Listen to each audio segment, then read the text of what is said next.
Hello everyone. अब हम start कर रहे हैं चैप्टर 7 का सबसे लास्ट एसे एसे 580 रिटर्न रिप्रेजेंटेशन। ओके, एक one of the important chapter है। लास्ट अटेम्प्ट में ही इसमें से एक क्वेश्चन आ चुका था। हाँ, लास्ट अटेम्प्ट में ही एक क्वेश्चन आ चुका है। इसमें हर एक दो अटेम्प्ट में आता जाता रहता क्वेश्चन है। डब्ल्यू आर, सबसे पहले डब्ल्यू आर क्या है, रिटर्न रिप्रेजेंटेशन क्या है। तो written statement by management provide to the auditor, एक रिटर्न स्टेटमेंट है by a management provide to the auditor to confirm a certain matter or to support other audit evidence। एक written statement होगा, ठीक है, वो है ना मैनेजमेंट प्रिपेयर करेगी और किसको देगी, ये मैनेजमेंट प्रिपेयर करके ऑडिटर को देगी और ऑडिटर इससे क्या करेगा, कुछ मैटर्स को कंफर्म करेगा। या तो फिर इसका दूसरा काम क्या हो सकता है, इसका दूसरा काम हो सकता है अदर ऑडिट एविडेंस को सपोर्ट करना। जैसे कि हमने डब्ल्यू आर देखा, हम गोइंग कंसर्न में डब्ल्यू आर लेते कि भाई आपके प्लान्स जो भी है वो फिजिबल है, तो वो क्या अदर ऑडिट एविडेंस है कि कंफर्म सर्टेन मैटर, तो वो कंफर्म सर्टेन मैटर कि हम सर्टेन मैटर कंफर्म कर रहे हैं। क्या कंफर्म कर रहे हैं, जीसी के अंदर गोइंग कंसर्न में हम कंफर्म कर रहे थे कि आपके जो भी मैटर है ना, मैटर वो, अरे आपके जो भी प्लान है ना वो बहुत प्रॉपर प्लान है और इससे हमारा जो फ्यूचर है ना वो फिजिबल होगा। कहाँ गया,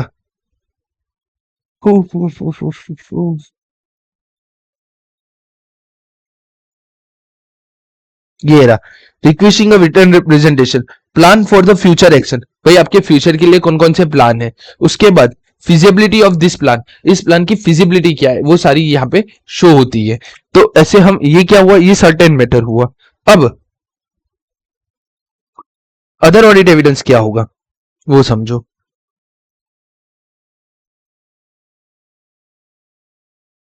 अदर ऑडिट एविडेंस में जैसे कि बैंक स्टेटमेंट हमें मैनेजमेंट ने दे दिया था, ठीक। अच्छा, हमने यहाँ मैनेजमेंट की बात करनी है। हाँ,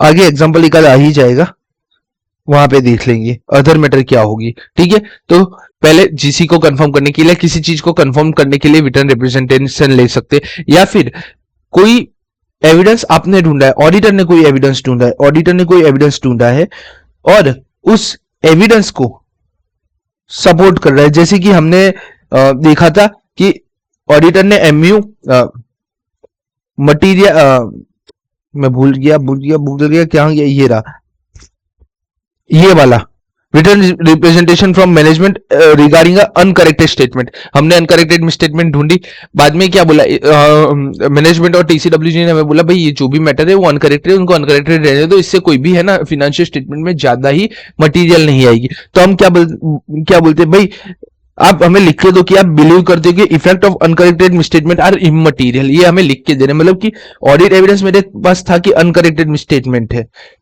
बट मैनेजमेंट उसको भी सपोर्ट करी कि ये जो अनकरेक्टेड स्टेटमेंट है ना ये इमटेरियल है। ठीक है, तो ऐसे पहले रिटर्न रिप्रेजेंटेशन की definition, written statement by the management, written statement by the management provided to the auditor to confirm a certain matter और to support other audit evidence.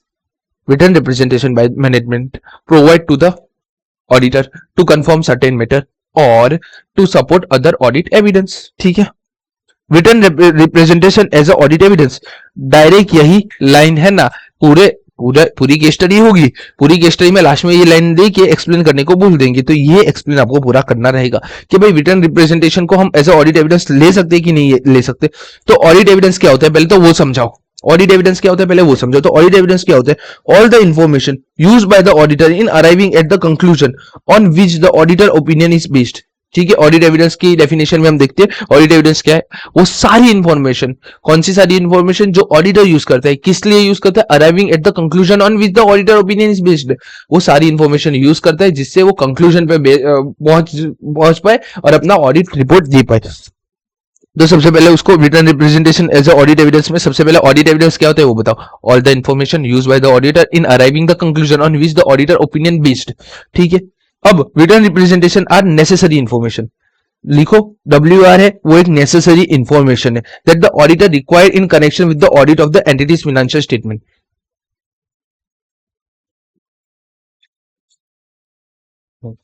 Written representation एक नेसेसरी इंफॉर्मेशन है, किसके लिए? Auditor के लिए। किसके लिए? Required in connection with the audit of entities financial statement. हमें ना एक तो है ना रिटर्न रिप्रेजेंटेशन ऐसा ले ही लेते हैं ऑडिटर्स के पास से, कौन सा? कि हमने जो भी फाइनेंशियल स्टेटमेंट प्रिपेयर किए हैं ना, उसमें हमने सब कुछ कंप्लाई किया है, ठीक है। ऐसा एक रिटर्न रिप्रेजेंटेशन हम मैंडेटरी लेते हैं। तो ये क्या होगी? एक नेसेसरी इंफॉर्मेशन है, जिससे हमें पता चलता है कि फाइनेंशियल स्टेटमेंट पूरे हैं। Accordingly similar to response to inquiry, written representation are audit evidence. अगर इंक्वायरी का रिस्पॉन्स करना है तो WR एक बेस्ड ऑडिट एविडेंस होता है। Written WR are the important source of audit evidence, ठीक है। रिटर्न रिप्रेजेंटेशन एक इंपॉर्टेंट सोर्स है ऑडिट एविडेंस का। If management modify or does not provide, if management modify or does not provide the requested return representation, may alert the auditor to possible that one or more significant issue may exist। पहली बात, एक important source है। अगर management इसको modify करता है और नहीं प्रोवाइड करता है, या तो मॉडिफाई करता है या तो नहीं प्रोवाइड करता है, इसका मतलब है ऑडिटर को अलर्ट होना जाना चाहिए किस चीज के लिए? कि पॉसिबल हो सकता है यहाँ पे एक और एक से ज्यादा इश्यू हो सकते हैं। Further, a request for a return rather than a oral, भाई पहले भी बोला कि in the auditor professional skepticism, written are better than the oral.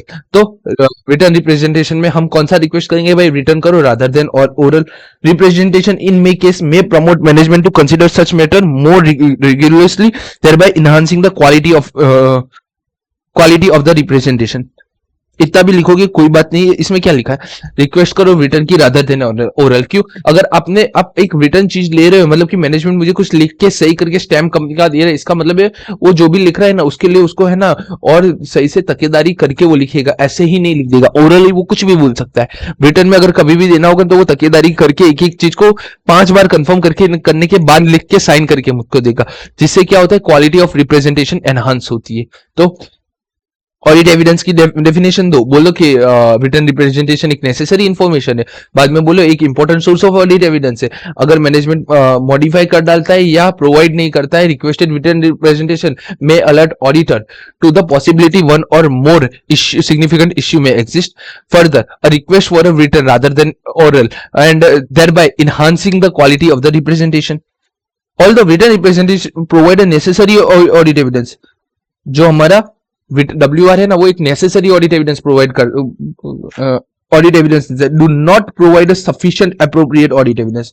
लेकिन वो सफिशिएंट एप्रोप्रिएट ऑडिट एविडेंस नहीं है। सेल हुआ 200 करोड़ का, आपने कंपनी ने लिख के दे दिया भाई सेल 200 करोड़ का है, तो ये क्या सफिशिएंट और एप्रोप्रिएट है? नहीं, नेसेसरी। उन लोगों ने लिख के दिया मतलब कि होगा, हम मानते, बट क्या होगा ही?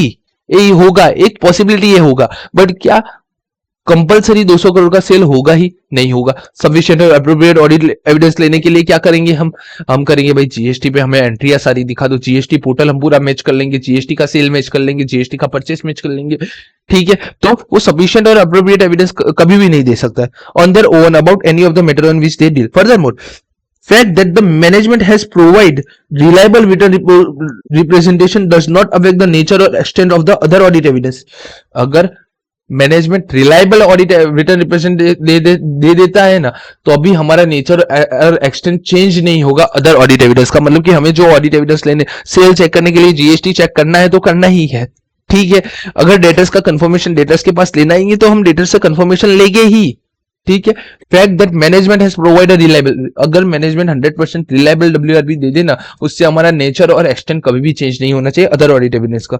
Auditor obtain about the fulfillment of a management responsibility or about the specific assertion, auditor obtain कर सकता है about the fulfillment of a management की responsibility और about specific assertion। ऑडिटर ये भी स्टेटमेंट ले सकता है कि भाई आप बता दो आपकी रिस्पॉन्सिबिलिटी आपने फुलफिल की है या फिर कोई भी स्पेसिफिक असर्शन उन्होंने फुलफिल किया है कि नहीं किया है। तो ये हमारा written representation as a audit evidence के बारे में है। सबसे पहले ऑडिट एविडेंस की डेफिनेशन लिखो, क्या है? All the information used by the auditor in arriving at the conclusion on which the audit opinion is based. WR written representation are a necessary information. उसके बाद WR are the important source of audit evidence. If management may if management modify or does not provide a requested written representation, it may alert auditor to that the possibility that one or more significant issue may exist. Further, a request for a written representation rather than an oral thereby enhance the quality of the representation. WR provide necessary audit evidence, but they do not provide sufficient appropriate audit evidence on their own. बस इसलिए लिखो, fact that management has provided reliable WR does not affect the nature and extent of the audit evidence. ठीक है, auditor की responsibility क्या है? तो obtain करना WR from the management and TCWG। ठीक है, ऑब्जेक्टिव क्या है? ऑब्टेन करना WR from the management and TCWG that believe that they fulfill their responsibility for the preparation of the financial statement and for the completeness of information provided to the auditor. सबसे पहले objective क्या बोलता है भाई? Objective बोलता है सबसे पहला तो WR तुम उस बात का लो कि इन्होंने अपनी फुलफिल की responsibility for the preparation of the financial statement, मतलब कि जो भी फाइनेंशियल स्टेटमेंट प्रिपेयर हुए ना वो सबसे अच्छे हुए। तो believe that they have fulfil their responsibility for the preparation of the financial statement. Second चीज इससे ले लो, completeness of the information provide, जो भी चीज आपने हमें दी है ना वो कंप्लीट है। ठीक है, दूसरा लो, support other audit evidence relevant the financial statement और specific in the financial statement by means of written representation if determined necessary by the auditor और required by the other SAs. मतलब कि अगर अदर ऐसे या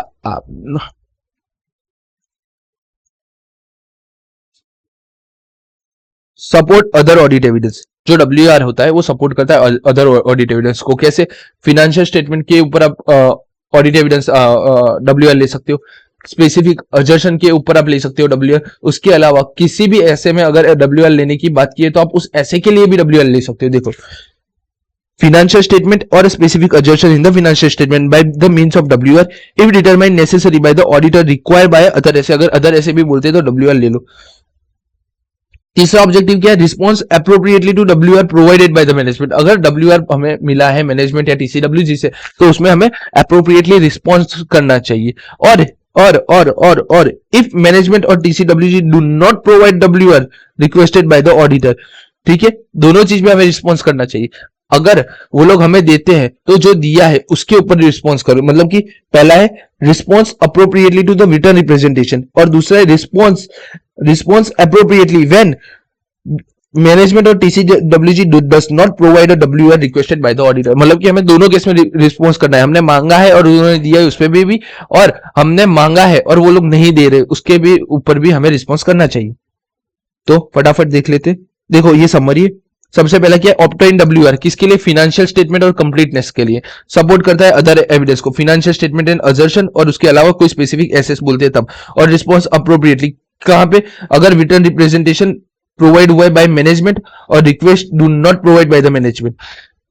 अगर रिटर्न रिप्रेजेंटेशन मैनेजमेंट देती है तब भी और नहीं देती है तब भी हमें रिस्पॉन्स उसके अकॉर्डिंग अप्रोप्रिएटली करना चाहिए। देखो, believe that they have fulfil there responsibility for the preparation of the financial statement and completeness of the information provided by the auditor. Support other audit evidence. बाद में रिस्पॉन्स अप्रोप्रिएटली टू WR कब? पहला, अरे पहला ये है provided by management and TCWG।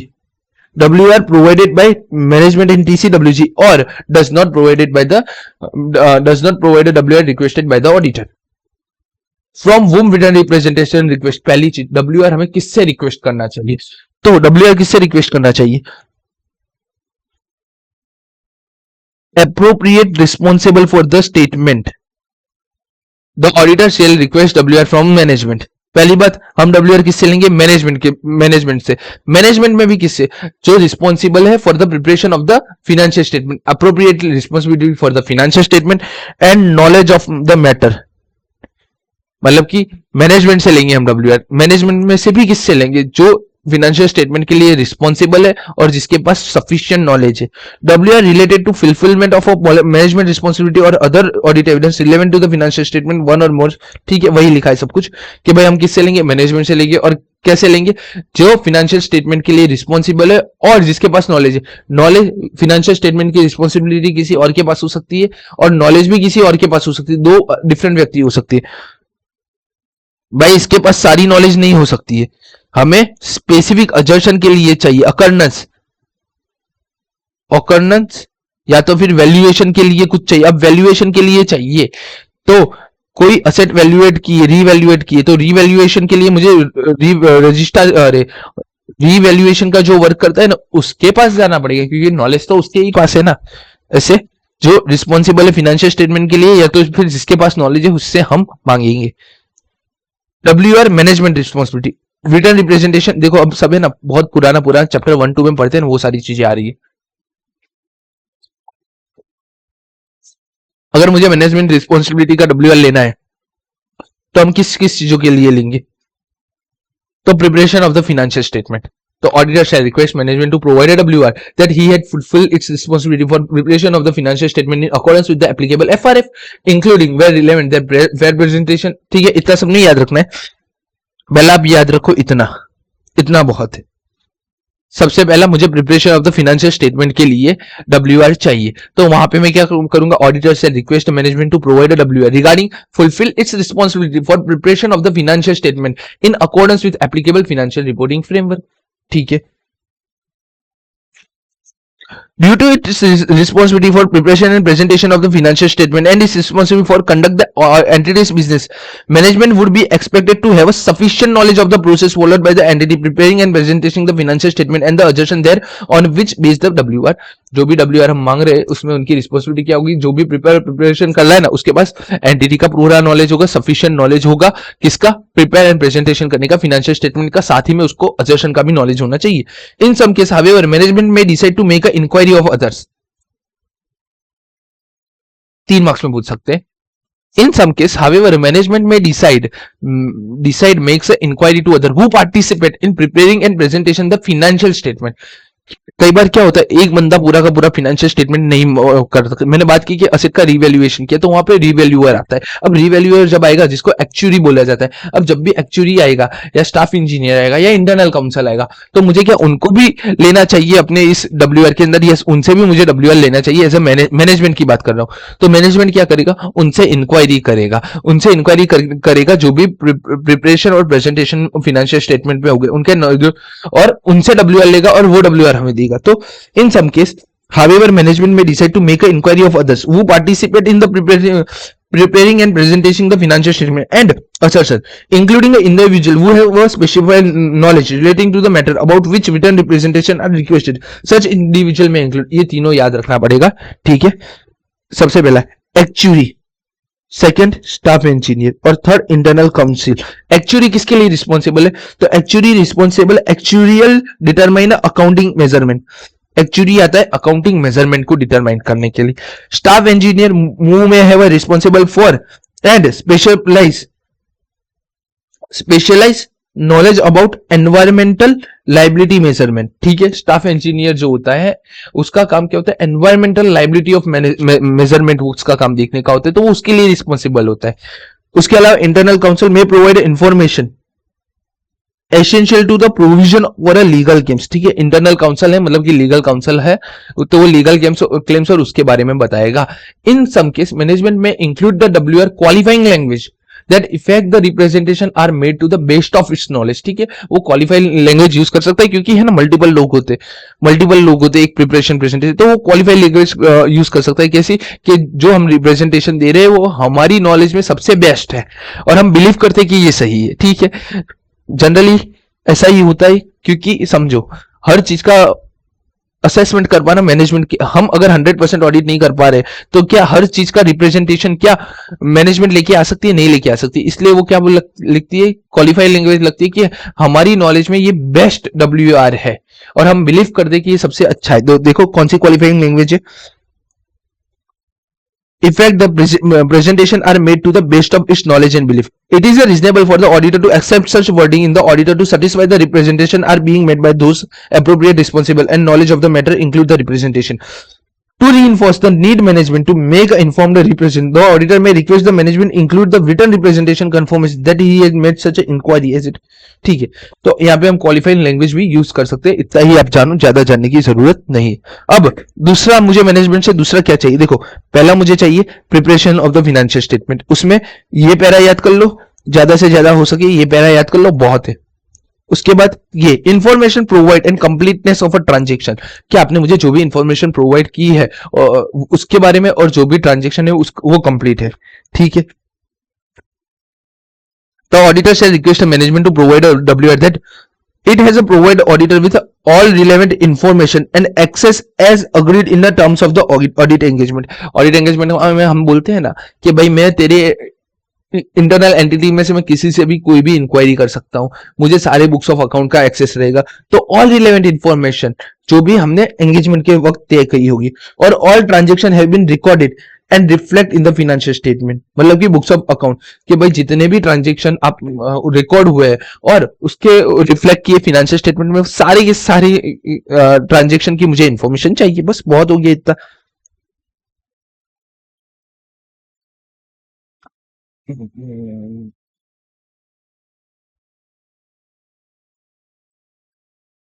लंबा इसको भी 1 आवर तो लगेगा मेरे भाइयों। डन।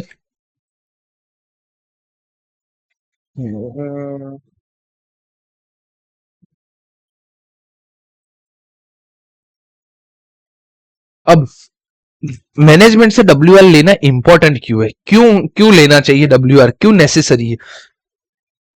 तो जो ऑडिट एविडेंस ऑब्टेन किए during the audit, the management has fulfilled it's responsibility regarding the preparation of the financial statement about the information provide the completeness of a transaction is not sufficient without obtaining a confirmation from the management that it believes that he is fulfill those responsibility। जो हम ऊपर पढ़ के आए वही है कि भाई हम मैनेजमेंट से दो चीजें मांगते हैं, पहला preparation of the financial statement, और दूसरा जो भी इंफॉर्मेशन प्रोवाइड करो वो सारी इंफॉर्मेशन हमें प्रोवाइड करो, और जो भी ट्रांजेक्शन है वो कंप्लीट है। अब ये मुझे पता कैसे चलेगा कि ये कंप्लीट है? उसने मुझे सब दे दिया, अब मुझे ये कंफर्म करना है ये सब है, तो उसके लिए मैं क्या लूंगा? डब्ल्यू आर लूंगा, जिससे मुझे पता चलेगा कि वो मैनेजमेंट ने अपनी है ना सारी चीजें फुलफिल कर ली। This is because the auditor is not able to जज solely on the other audit evidence whether management has prepare and present the financial statement and provide information to the auditor on the basis agreed acknowledge. मैं other audit evidence से ये पता नहीं, उन लोगों ने एक बार लिख दिया, मतलब कि मैनेजमेंट को पता है कि भाई उसने जो भी इंफॉर्मेशन मुझे दी वो प्रॉपर है।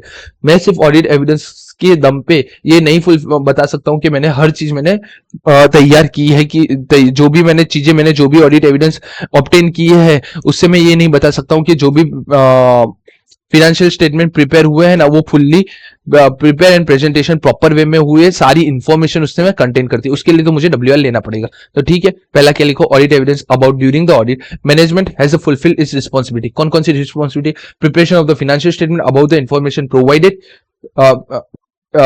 presentation and preparation of the financial statement, and about the information provided and completeness of a transaction is not sufficient without the confirmation from the management that believe they have fulfilled their responsibility। Example दिया है, ठीक है। हम है ना सीधा नीचे आ जाते हैं, यहाँ पे एग्जाम में है ना 4 मार्क का क्वेश्चन, 5 मार्क का क्वेश्चन यहां से बन सकता है। The written representation require fulfilment of a management responsibility in written the about row on the agreed acknowledgement understanding. मैं सीधा सीधा बताता हूं, auditor may also ask management to reconfirm its acknowledgement and understanding of those responsible in the WR.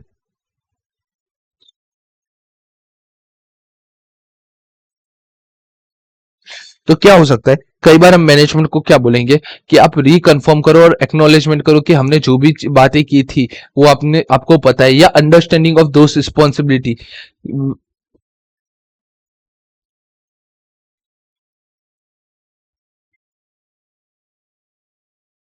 हाँ, अब पढ़ो। Auditor may also ask management to reconfirm इस acknowledgement. ठीक है, हम या तो उनसे रिकन्फर्म करवा सकते हैं, और understanding of this responsibility in WR की जो भी आपने डब्ल्यूआर में लिखा है उसकी अंडरस्टैंडिंग हम फिर से करवा सकते हैं। कब कब? तो द पर्टिकुलर अप्रोप्रिएट वे। देखो, मुझे कोई भी चीज रिकन्फर्म करवानी होगी, मैं कब करवाऊंगा? जब मैनेजमेंट चेंज हो गया होगा, या मैनेजमेंट में जो बोल रहा हूँ उसको मिसअंडरस्टूड कर रहा है, या पास्ट ईयर में जो एंगेजमेंट था वो पास्ट ईयर में प्रिपेयर किया था, इस साल में साइन करवा रहा हूँ, कुछ भी हो सकता है ना। तो those who sign terms of audit engagement on behalf of the entity no longer have the relevant responsibility। मुझे रिस्पॉन्सिबिलिटी रिकन्फर्म कब करवाऊंगा? मैं मैनेजमेंट की रिस्पॉन्सिबिलिटी या कब कंफर्म करवाऊंगा? ऑडिट एंगेजमेंट मेरे पास जो पड़ा था, वो जिन लोगों ने साइन किया था, अब वो है ना उस पोजीशन में या उस रिस्पॉन्सिबिलिटी पे नहीं है। मतलब कि अपर लेवल मैनेजमेंट ने जो साइन किया था ना डॉक्यूमेंट कि हमारी मैनेजमेंट की रिस्पॉन्सिबिलिटी ये है, अब वो पूरा मैनेजमेंट का पैनल ही चेंज हो चुका है। अब पैनल ही चेंज हो चुका है तो मुझे क्या रिस्पॉन्सिबिलिटी को एक बार फिर से रिकन्फर्म करवा लेना चाहिए? यस। तो वो sign the terms of audit engagement on behalf of the entity, no longer have the relevant responsibility, तो फिर से साइन करवा लो। Terms of audit engagement were prepared in the previous audit.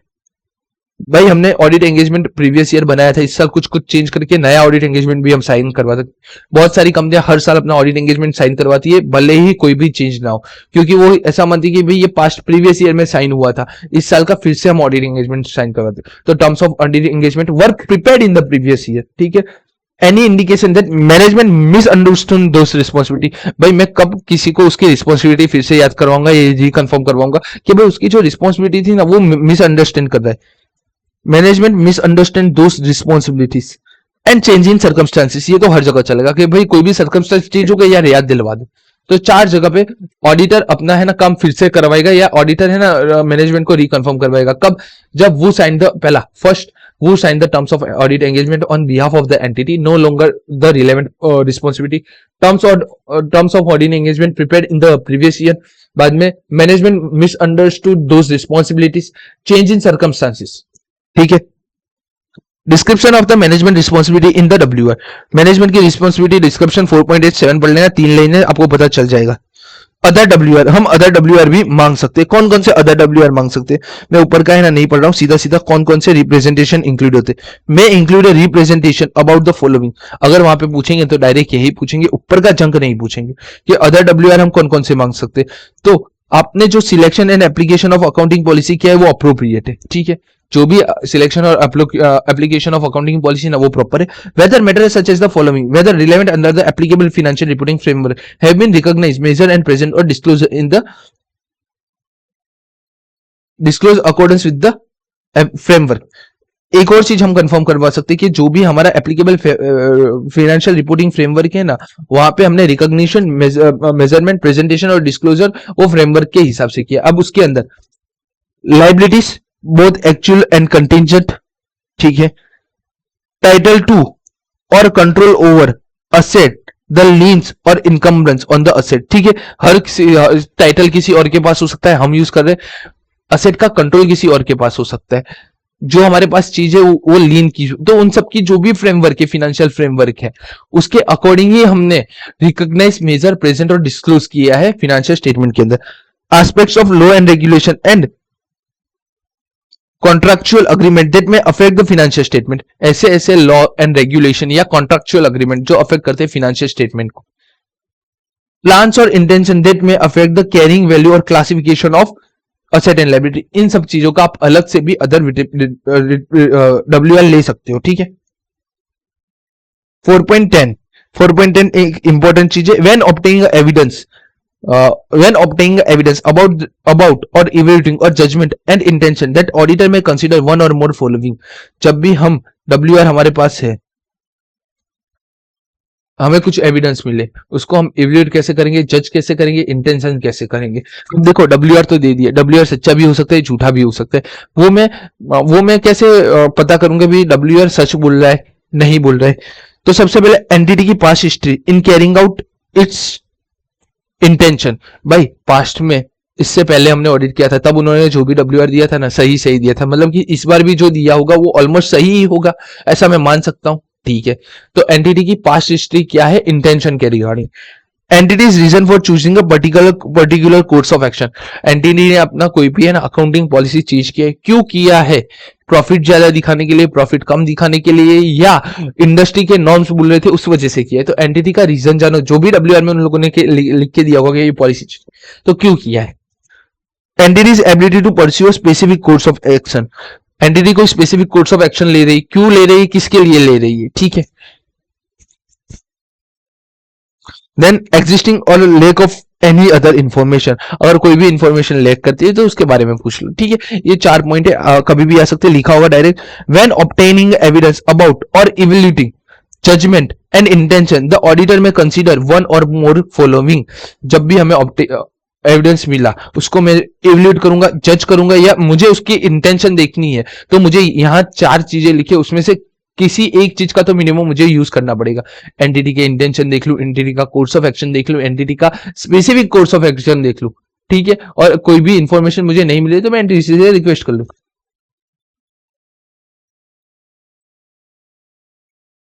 ठीक है। Date and period cover by the W R. भाई W R का period कब होना, कब और कितना होना चाहिए, नियर एज प्रैक्टिकेबल टू, जितना नियर हो सके उतना, किसके नियर, आगे आएगा ऑडिट रिपोर्ट के नियर। ऑडिट रिपोर्ट अगर मेरा 30 सितंबर को हो रहा है ना, तो इससे नियर क्या, आप 26 सितंबर को ले लो, आप 27 सितंबर को ले लो, ठीक है, ठीक है। वैलिड लग रहा है, रीजन मैं बता देता हूं। अगर 30 सितंबर का मेरा ऑडिट रिपोर्ट है और मैं 31 अगस्त का ले रहा हूं, अब इसके बीच में अगर मैंने कोई ऑडिट प्रोसीजर लगाया और मुझे नया डब्ल्यू आर चाहिए, तो मुझे फिर से सारी मेहनत करनी पड़ेगी। तो डब्ल्यू आर हमेशा ऑडिट रिपोर्ट से है ना, ऑडिट रिपोर्ट से नजदीक की डेट का लेना चाहिए, नियर एज प्रैक्टिकेबल नियर। 30 सितंबर, 31 अगस्त, इसके बीच में कोई सब्सिक्वेंट इवेंट आ गया, तो मुझे उसका प्रोसीजर करके उसका डब्ल्यू आर फिर से अलग से लेना पड़ेगा। देखो सब्सिक्वेंट इवेंट के अंदर स्पेसिफिक डब्ल्यू आर है, तो वो भी लेना पड़ेगा यार मुझे। तो near as practicable but not after the date of the audit report on the financial statement. Date audit report के बाद की डेट नहीं होनी चाहिए, उससे पहले की होनी चाहिए और उससे नजदीक भी हो सकती है। The W are shall be all financial period cover, ठीक है, डब्ल्यू आर के अंदर सारे के सारे फाइनेंशियल पीरियड कवर होने चाहिए, मतलब कि 1/4/2025 से लेके 31/3/26 तक का पूरा पीरियड कवर होना चाहिए। Because W R necessary audit evidence. पहली बार डब्ल्यू आर क्या है, नेसेसरी ऑडिट एविडेंस है। Auditor opinion can not be expressed and the audit report can not be dated before the date of the W R. देखो एक necessary audit evidence है W R, ठीक है। अगर W R necessary audit evidence है, मतलब कि auditor का ओपिनियन उसके बिना हम एक्सप्रेस नहीं कर पाते। And audit report can not be dated before the date of the W R. इसलिए ऑडिट रिपोर्ट की जो डेट होती है ना, वो कभी भी है ना डब्ल्यू आर से पहले की नहीं होगी, डब्ल्यू आर के बाद की होगी। ऑडिटर का opinion can not be expressed, necessary audit evidence है, उसके बिना हम ओपिनियन नहीं दे पा रहे, और उसी की वजह से अगर ओपिनियन नहीं दे पा रहे, इसलिए audit report can not be dated before the date of W R. Furthermore auditor is concern with the events occurring up to the date of auditor's report that may require adjustment और disclose in the financial statement. W R dated as near as practicable but not after the date of audit report on the financial statement. क्या बोल रहा है, subsequent event है, उसको अगर audit report तक के है तो मुझे क्या करना पड़ेगा, उसको एडजस्ट करना पड़ेगा या फिर उसका डिस्क्लोजर देना पड़ेगा। अगर वो करना है तो मेरा डब्ल्यू आर कैसा होना चाहिए, जितना नजदीक हो उतना ही होना चाहिए। ओके, ये वाला एक देख लो। Situation may arise where current management were not present during all the period refer in the audit report. भाई मैनेजमेंट है ना, ऐसी कंपनी है जिसमें हर 6 महीने में मैनेजमेंट चेंज हो जाता है या शफल हो जाता है, ठीक है। अब ऐसा भी हो सकता है ना कि जिसने रिटर्न रिप्रेजेंटेशन पहले दिया हो, अब हम जब रिकन्फर्म कर रहे हैं सारी चीजें, तब वो बंदा वहां पे ना हो। तो situation may arise where current management were not present during the all period refer the audit report. कोई बंदे का ट्रांसफर हुआ है या फिर कोई बंदा ऑडिट डायरेक्टर बना है, किस तारीख को वो बना है, फर्स्ट 1 जनवरी को बनाए, और हम रिटर्न रिप्रेजेंटेशन लेके कब से लेके 1/3 से लेके 31/3, अरे 1/4 से लेके 31/3 तक का। तो क्या वो बंदा पूरे साल था, नहीं था। बट इन लोगों ने क्या बोला, ऐसा हो सकता है, but such person may assert that they are not in the position to provide some और all W R because they are were not place during the period. वो क्या बोल रहा है, भाई मैं है ना पूरे समय पे नहीं था, या तो मैं कुछ या तो मैं सारे ही डब्ल्यू आर देने से मना कर सकता है वो बंदा। दिस फैक्ट, ये फैक्ट है, however does not diminish such person's responsibility for the financial statement as a whole। तब भी उसकी है ना जो पर्सन की रिस्पॉन्सिबिलिटी उससे कम नहीं हो जाती कि वो पूरे साल नहीं था तो वो नहीं वो देगा ही, उसको देना ही पड़ेगा पूरे साल का डब्ल्यू आर, भले ही वो पूरे साल नहीं था। क्या लिखा, does not diminish such person responsibility for the financial statement whole. Accordingly the requirement the auditor to request from the W R that the cover whole relevant period with the applies. वही 1/4 से लेकर 31/3। देखो form of W are आप पढ़ लेना, इसमें है ना एक इल्यूस्ट्रेशन दिया है, ठाक ठाक, ठीक है।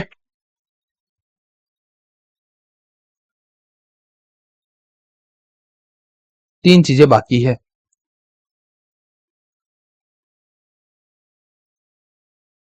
4.15, 4.14 and 4.13। Doubt as to reliability of W R. W R के ऊपर मुझे कब कब डाउट होगा, यहाँ पे बोला है क्या, doubt as to the reliability of WR पे मुझे डाउट कब कब होगा, if auditor has concern about competency, integrity and ethical value और diligence of a management. Auditor को किसका कंसर्न है भाई, जो मैनेजमेंट है ना वो कॉम्पिटेंट नहीं है, उसमें इंटीग्रिटी नहीं है, उसके एथिकल वैल्यूज कॉम्प्रोमाइज हो रखे, वो डेलीजेंट नहीं है। तो ऑडिटर का कंसर्न है about competency, integrity, ethical value और डेलीजेंस ऑफ द मैनेजमेंट, और commitment or enforcement of this. The auditor shall determine the effect of such concern may have on the reliability of representation and audit evidence in general. उसका commitment या enforce करने का तरीका ऐसा है ना जिससे जिससे जिसकी वजह से मुझे रिप्रेजेंटेशन के ऊपर डाउट हो रहा है। ठीक है, मैं क्या बोलता हूँ, इतना करो ना बहुत है। सबसे पहले concern about the competency, integrity, ethical value और diligence of a management. Second, in particular if WR are inconsistent with the other audit evidence, हमारा WR इनकंसिस्टेंट है किसके साथ, अदर ऑडिट एविडेंस के साथ, the auditor shall perform audit procedure to attempt to resolve the matter. Auditor को perform करना पड़ रहा है audit procedure to attempt the resolve this matter, इस मैटर को उसे रिजॉल्व करने के लिए परफॉर्म करना पड़ रहा है। And if the matter remain unsolve, auditor shall reconsider the assessment of the वही competency, integrity, ethical value, diligence of the management और इट्स कमिटमेंट और इन्फोर्समेंट। ठीक है, वही बात में फिर से लिखिए, WR मुझे मैनेजमेंट ने दिया, वो इनकंसिस्टेंट है अदर ऑडिट एविडेंस के साथ, तो क्या करेगा ऑडिटर, परफॉर्म करेगा audit procedure to attempt the resolve this matter. ठीक है, रिसॉल्व हो गया तो कोई बात नहीं, अगर रिसॉल्व नहीं हुआ है तो वो फिर से रिकंसिडर करेगा क्या, मैनेजमेंट की कॉम्पिटेंसी, इंटीग्रिटी, एथिकल वैल्यूज और डिलीजेंस। ठीक है, if auditor conclude that WR not reliable, अगर ऑडिटर कंक्लूड करता है WR रिलायबल नहीं है, auditor shall take appropriate action include determine that the possible effect on the opinion in the auditor report in accordance with SA 705 having regard to requirement of a disclaimer of opinion, कि भाई वो 705 के हिसाब से disclaimer of opinion दे सकता है। कब कब रिलायबिलिटी आएगी, जब जब ऑडिटर को कंसर्न होगा किसके बारे में, कॉम्पिटेंसी, इंटीग्रिटी, एथिकल वैल्यू और डिलीजेंस ऑफ द मैनेजमेंट। उसके अलावा जब भी मैंने WR मांगा वो इनकंसिस्टेंट है किसके साथ, अदर ऑडिट एविडेंस के साथ, तब ऑडिटर क्या करेगा, सबसे पहले वो ट्राई करेगा कि वो इस मैटर को रिजॉल्व कर दे। ठीक है, मैटर रिजॉल्व हो गई, कोई प्रॉब्लम है। If the matter remain unsolved, अगर अनसॉल्व रहती है तो ऑडिटर फिर से रिकंसिडर करेगा क्या, कॉम्पिटेंसी, इंटीग्रिटी, एथिकल वैल्यू और diligence of the management. Okay, उसके बाद क्या करेगा WR, और उसके बाद भी अगर वो कंक्लूड करता है कि WR जो है वो रिलायबल नहीं है तो क्या करेगा, वो as per SA 705 disclaimer opinion दे देगा। ठीक है, 14, 15 रिक्वेस्टेड WR नॉट प्रोवाइड, अगर मैंने कोई WR मांगा और वो मुझे मैनेजमेंट ने नहीं दिया, if management does not provide one और more the requested WR then auditor shall, तब ऑडिटर क्या करेगा, तो डिस्कस करेगा मैटर विथ मैनेजमेंट। भाई तुम क्यों नहीं दे रहे हो मुझे वो बता दो ना यार, discuss the matter with the management. ठीक है, उसके बाद रीइवैल्यूएट करेगा इंटीग्रिटी ऑफ द मैनेजमेंट और इवैल्यूएट करेगा effect that this may have on a reliability of representation and audit. जाने दो, डिस्कस करेंगे हम matter with the management, re-evaluate करेंगे इंटीग्रिटी ऑफ द मैनेजमेंट और क्या करेंगे, टेक अप्रोप्रिएट एक्शन। अब ये अप्रोप्रिएट एक्शन में क्या है, ऐसे 705 डिस्क्लेमर ऑफ ओपिनियन।